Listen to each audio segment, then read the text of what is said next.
Hey, what's up guys? My name is Anand and welcome back to my channel. In today's video, I'm going to be talking about Google Ads optimization strategies. Now, I know that things have evolved with generative AI and very recently Google has even rolled out an update where you will get AI insights within your Google Ad account. But before we get into the AI things, I want to focus on the fundamentals first because I think those are the key areas that will help you really enhance your conversion rate and improve your ad performance. So let's get straight into things.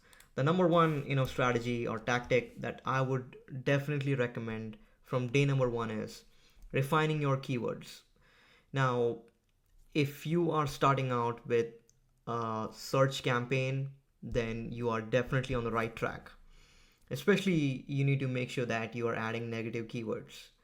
A lot of times, when you set up a campaign and when you add a bunch of keywords, people are usually taking that set it and forget it, approach.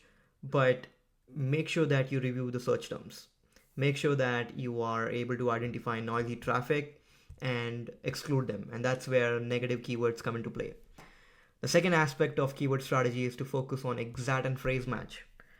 Now, I typically recommend starting out with phrase match because what will happen is you will have more flexibility in terms of the traffic that you're getting. You're not too conservative and you won't run into any kind of like low search volume issues. But then as you get more traffic, as you get an understanding of how people are converting, you can move from phrase match to exact match. And this process is a continuous process, right? You don't have to um, focus just on 1 week and then another tactic the next week. You got to have almost like a military style, regime, right? You either have to like review every day, every other day, or every week, depending upon how much clicks you're getting. And of course, to do this, I would recommend a free tool from Google, which is Keyword Planner. That is where you will be able to, come up with estimates. You can review search volume, what kind of competition you're seeing, seasonality, and so on and so forth, right? So Keyword Planner is a great tool. The other tool I would recommend is SEMrush and maybe SE ranking or Ahrefs. So those are some few tools that will help you to come up with a keyword strategy, right? So that's like phase one, or I would say how you can go about the monthly management of your account, right?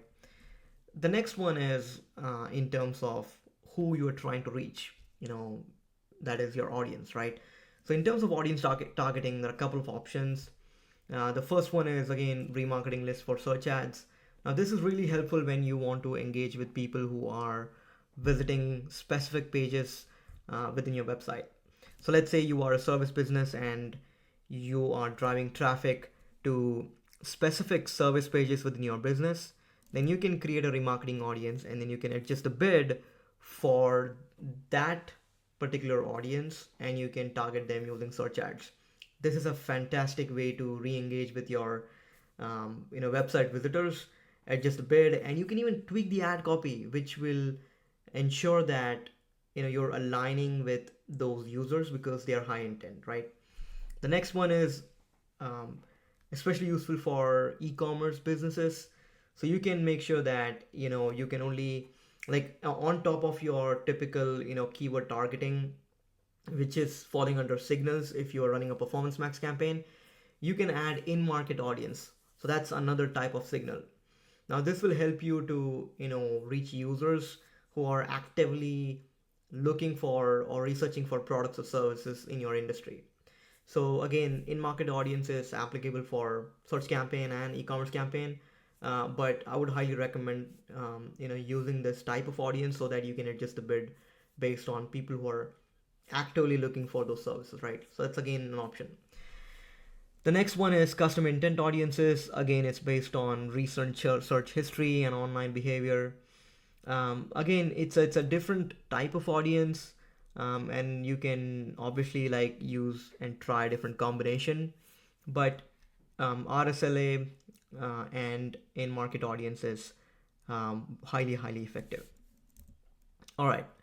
Of course, now that you have focused on the audience and the keywords, the next area that you can focus on is your ad copy, right?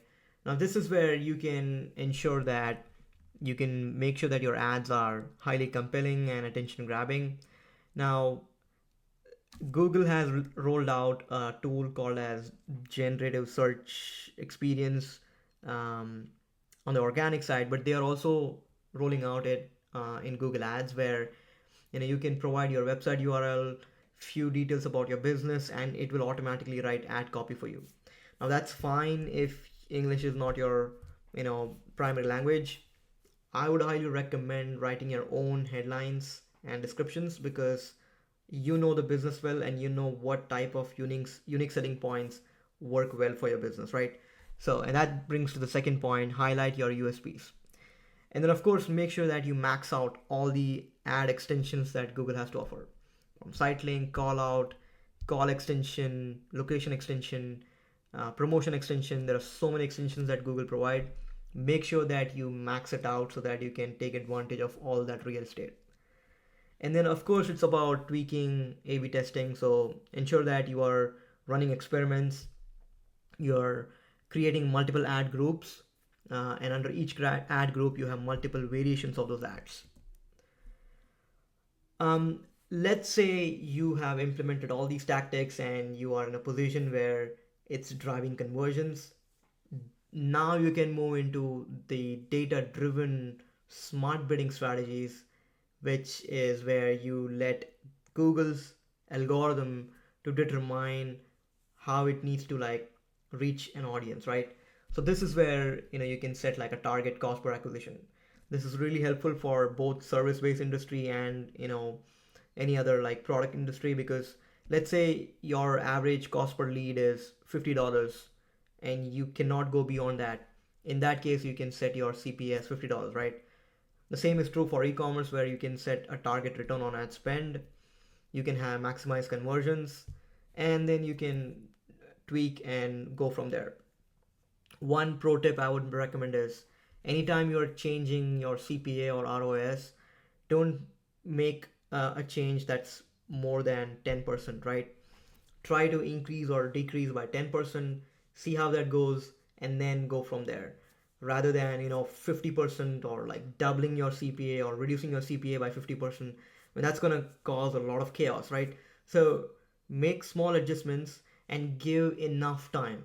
Now this is super important. It's not going to work immediately. It takes time for Google to learn, understand, and adapt, and then reach the right audience based on these conditions, right? So give enough time. All right. If you are any type of brand, e-commerce or product or service-based brand, mobile optimization is super critical. So make sure that you are having mobile-friendly landing pages and you have extensions and mobile bid adjustments going on. So this is again helpful if you are driving traffic to maybe an app, or if you are an e-commerce and if majority of the people check out online through your phone, then these are some tactics that you can implement. As I said earlier, get your manual process right and then get into automation and Performance Max. So Performance Max is a completely machine learning driven campaign. And the beauty of Performance Max is it allows you to advertise on YouTube, display, discover, Gmail, search, and you are able to use a wide variety of assets from images, videos. So if you are a brand that has a lot of those assets, then I would recommend using Performance Max. And then of course, one of the key areas is to set clear conversion goals. Now this works well for lead generation. It works well for e-commerce. So it pretty much, different types of, conversion goals can be set up, even including, increasing your brand awareness. And then again, with Performance Max, one of the areas is, you got to ensure that you are monitoring your performance. The other aspect is you need to ensure that you are adding signals. Now, this is super important because with Performance Max, what happens is you set the headlines, descriptions, and your assets, and then boom, it's ready to go. But you can add your own signals. So say, for example, you're selling maybe running shoes, and you have set up your campaign, you can add keyword signals where you can add like, okay, is it a sports running shoes or casual shoes? Is it office wear? Are you targeting any type of material like leather? You can add those signals as a form of keyword, right?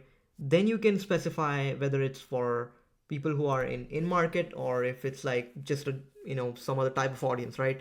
So audience signal is super important for performance max, so ensure that you are adding that as a part of your campaign. Finally, implement conversion tracking. Again, there are a couple of ways to do that.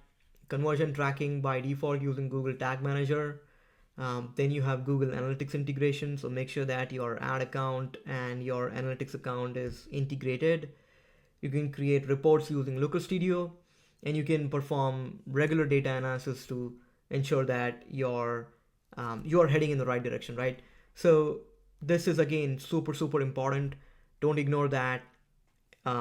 Make sure that your ad account, if you're running ads through Google Merchant Center, make sure that it's connected. So all of those connections are important, and that will allow you to capture data much more effectively. So those are some high level strategies for your Google Ads campaign. I hope you enjoyed the video, and if you have any feedback on if you want to get into any specific areas within Google Ads, let me know. I look forward to reading your comments. Make sure to like and subscribe to my channel, and I will see you next time. Thank you.